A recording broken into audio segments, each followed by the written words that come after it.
want to talk about something called effective organizations. When I did my PhD work at the University of Cincinnati School of Management, I was introduced to many courses, and one of them had to do with effective organizations. And I thought, I wonder what this is all about. Well, it turns out that there are people who spend their lives trying to figure out what makes some organizations more effective than others. And this was a part of this course that I found very exciting. And it was a research study done by a man named Dr. Paul Mott from Pennsylvania University. And he wrote a book on it called Characteristics of Effective Organization. This book covered and explained a major research study that he had done, where he had taken 8 different industries across the United States. They were industries such as hospitals, automobiles, computers, steel, etc., a wide range. And within each industry, they had divided the companies and organizations in those into those considered more effective versus those considered less effective by some measure. And then they looked for characteristics that the more effective would have and the others would not have, that would cross all the boundaries. And there were 3. And these 3 were very specific and very well validated, and I want to share them with you because the concept of innovative thinking, creative problem solving, complexity thinking fit perfectly into this paradigm. The first characteristic was called flexibility.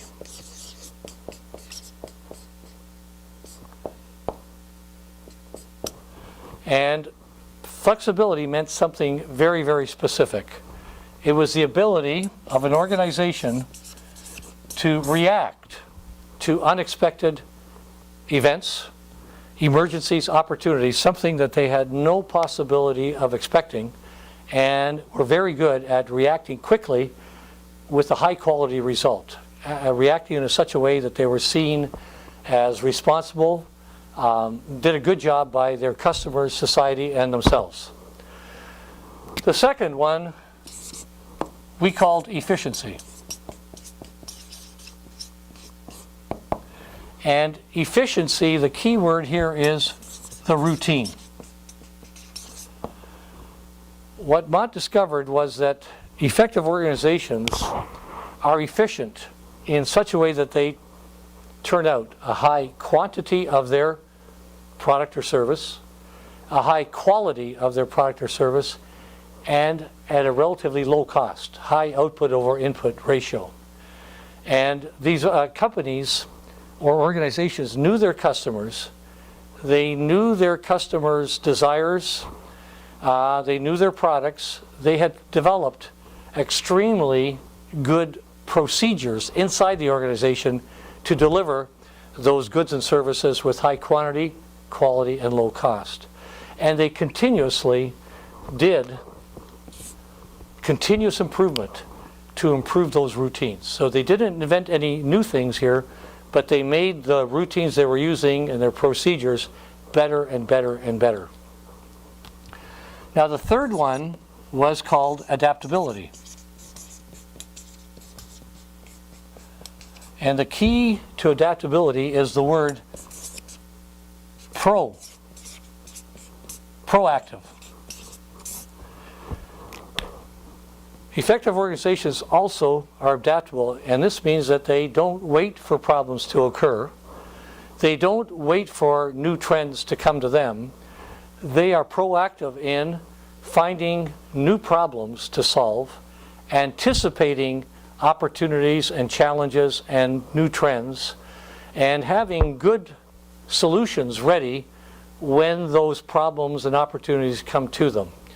So they are very proactive on scanning the environment inside and outside to discover opportunities to deliberately change, not react.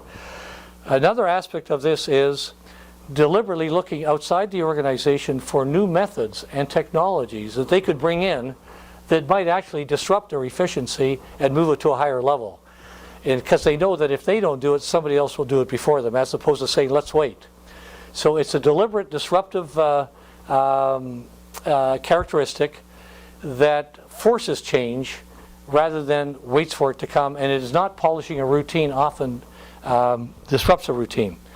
Now, another aspect of these organizations that the people in the organization, he found, Mott, that they were very quick to accept new changes, and the acceptance of the changes by the employees was prevalent and all over the organization, not as if accounting was for it but sales didn't want it, everybody went.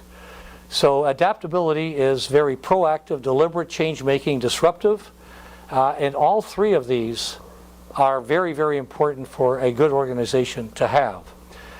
In the 21st century, this one is becoming more and more the game changer. Many, many companies right now know how to do this, and they do this, but this is different because it causes discomfort. It's making something new happen as opposed to polishing the old. Now, examples of these three, you could think of examples. Flexibility, an example of that would be several years ago, the J&J company, Johnson & Johnson, discovered a problem, hit them between the eyes in Chicago, where people were dying after consuming Tylenol tablets. The company quickly moved in to figure out that it was only Chicago and the rest of the country could relax. They took every product that was called Tylenol off the shelf and began to investigate and found out that someone was putting poison in the tablets and 9 people died.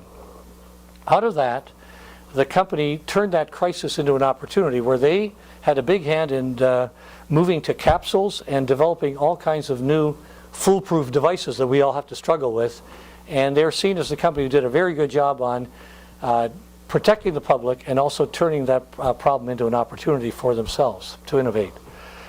With efficiency, we generally think of the Japanese car companies such as Toyota, a relentless drive for making things a little better, and improving that efficiency and not letting anything go out that's not high quality and trying to drive price down and turning out high quantity.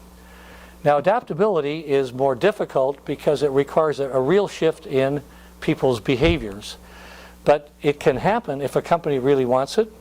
For example, 3M Corporation forces adaptability, deliberate change, by making a company objective that every 5 years, about 30% of their new their products must be new. And they drive the company to try real hard to come up with the new products, not just consider it a separate thing we do some of the time. If you look at Amazon.com, that's an organization that didn't use new technology to improve efficiency, but used it to totally disrupt the way we buy books and other things. And you could probably think of other ways where companies, other examples of companies who have driven change. Apple is often looked upon as those companies who is continually pushing new products ahead of customers knowing that they need them. Okay, so one of the things I learned on a visit to Japan was that the Toshiba company forces adaptability in another way.